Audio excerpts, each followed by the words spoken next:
Germany থেকে Britain, Bharat থেকে কাতার, বিশ্বজুড়ে গণমাধ্যমের চোখ এখন বাংলাদেশের দিকে। প্রধানমন্ত্রীর দেশত্যাগ, ছাত্র জনতার দখলে গণভবন ও প্রধানমন্ত্রীর কার্যালয়, অন্তর্বর্তী সরকার, আওয়ামী লীগের কেন্দ্রীয় কার্যালয়সহ প্রধান বিচারপতির বাসভবনে হামলা, চলমান ঘটনাপ্রবাহের সবশেষ তথ্য নিয়ে একের পর এক প্রতিবেদন প্রচার করছে বিদেশি সংবাদ মাধ্যমগুলো। And that was in fact overturned by the country's সকাল থেকে মার্চ টু ঢাকা কর্মসূচি ও সরকারের পতন নিয়ে ঘণ্টায় ঘণ্টায় সবশেষ খবর প্রচার করতে থাকে আন্তর্জাতিক গণমাধ্যমগুলো। কি হচ্ছে বাংলাদেশে, কোন পথে হাঁটছে বাংলাদেশ, এসব প্রশ্ন তুলে সংবাদ প্রকাশ করে বিবিসি।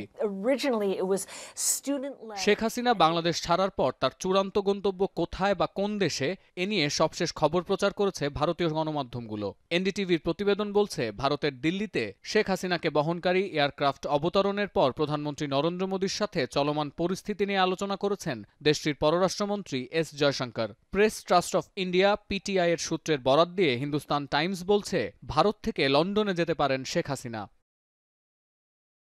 বৈষম্য বিরোধী ছাত্র আন্দোলনের শুরু থেকে Al Jazeera, BBC, CNN, Deutsche Welle, New York Times, NDTV, Dawn সহ প্রথম সারির গণমাধ্যমগুলোর আলোচনায় বারবার উঠে এসেছে বাংলাদেশের রাজনৈতিক ভবিষ্যৎ। এসব আলোচনায় চলমান আন্দোলনে পুলিশ ও ছাত্রলীগের ভূমিকা, সরকারের অবস্থান নিয়ে আন্তর্জাতিক বিশ্লেষকদের পর্যবেক্ষণও তুলে ধরা হয়।